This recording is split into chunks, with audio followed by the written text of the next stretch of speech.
Catherine Cook, Executive Director, and I want to talk to you about using Facebook in your business. Now, Facebook can be an amazing free tool that you can use to easily and stay in touch with your past clients and hostesses. However, there are a few things that you're going to want to keep in mind if you are planning to utilize your personal Facebook page for business. First of all, as far as friending my hostesses, that is something I do get permission to do. I ask them if they're on Facebook when we book their party, tell them that I'll be sending them a friend request, and of course I also set up their Facebook events for them, and they have to be my friend in order for me to invite them so that they can invite their friends. So my hostesses I'm always friends with on Facebook, and as far as clients at the parties, that's something that can be a little bit more tricky because those people only have those couple of hours with you at the party to get to know you. They're not like your hostesses who you've probably been in touch with several times over the past couple of weeks. So here are some tips for making sure that your clients are getting the most out of Facebook and know how to recognize you.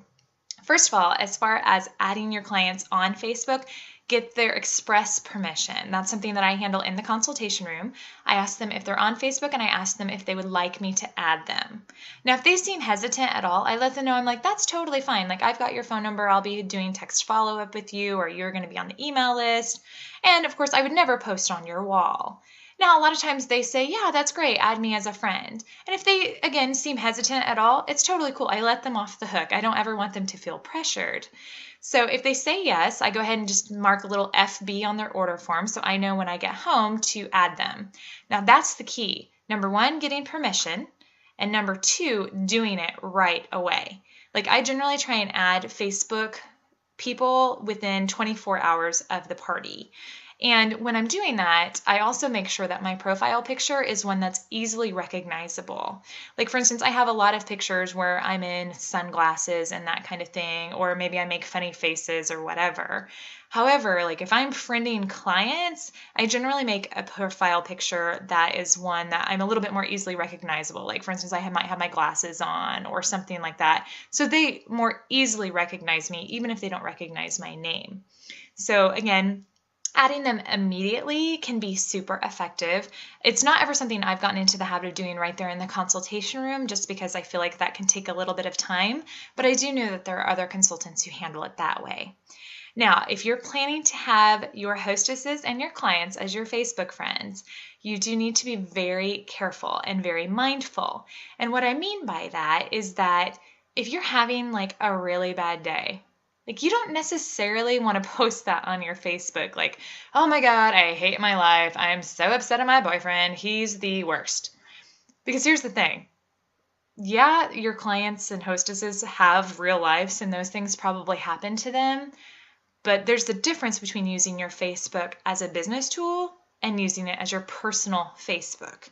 So you do want to make sure that that is a designation that you're drawing. Now, of course, there are different lists that you can create within Facebook, so you're not posting every single thing to your entire friends list if you don't want to. You can just send it just to like your passion parties people or just to your close friends, whatever.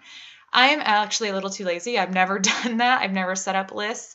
So I just try and be super mindful of everything that I post. Like, if I'm having a bad day, they happen. I'll send a text to like my best friends and I'll vent to them, but I'm sure not going to vent on Facebook because my clients don't need to know that. As far as they're concerned, I'm obviously human because I want to seem human and have real emotions and not just be all about my business, but they don't need to know that I'm super pissed off at my sister or whatever. So just be mindful of that. If you're having a bad day, and you're using your Facebook for business, kind of maybe keep that to yourself. And again, that's not that I don't want you to come across as real to your clients and hostesses, because I really do feel like it's a good way for them to feel like they get to know you. But just censor yourself. Be mindful is basically what I am saying.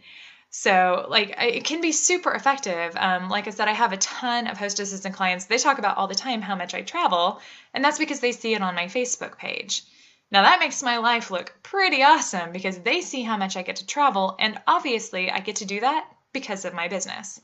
So that leads me into direct and indirect marketing.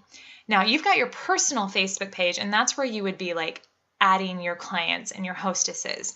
You should also have a business Facebook page. And that's not like a separate profile that you set up. A business Facebook page is something that you actually set up from your personal Facebook, but it's set up strictly as a business page. Business pages are public. So what that means is that your client has to choose to like that page in order to be notified that posts have been written on that page, or they have to go visit that page specifically to see the content that is on that page. So they are public, but that doesn't mean that everyone who is your friend on your personal profile is going to see what is on your business Facebook page. So that is something that they have to choose to do. Now, your business Facebook page, that is where you should be doing your direct marketing. And direct marketing is where you're posting like your hostess specials, or if there's a consultant special, or product presentation videos, any of that. That's direct marketing, and that belongs on your business page. Now, that doesn't mean that you can't share that info every once in a while on your personal page, but you certainly don't want to be sharing every single post. A rule of thumb for me is if it's something that's really big, like if I'm really trying to book a certain party date, I will go ahead and share that post from my business page onto my personal page. But you certainly just don't want to share every single post, because that's going to irritate the people who have been your Facebook friends and didn't choose to like your business page. So keep that in mind. Sharing occasionally is totally cool. Just don't share all of the time. So business page is for direct marketing. Book a party with me, join my team. Now, your personal Facebook page, fantastic for indirect marketing. And when I say indirect marketing, I mean talking about like, oh my gosh, I love my business. I did a party tonight and I made my entire car payment in just a couple hours worth of work. Now, that's awesome.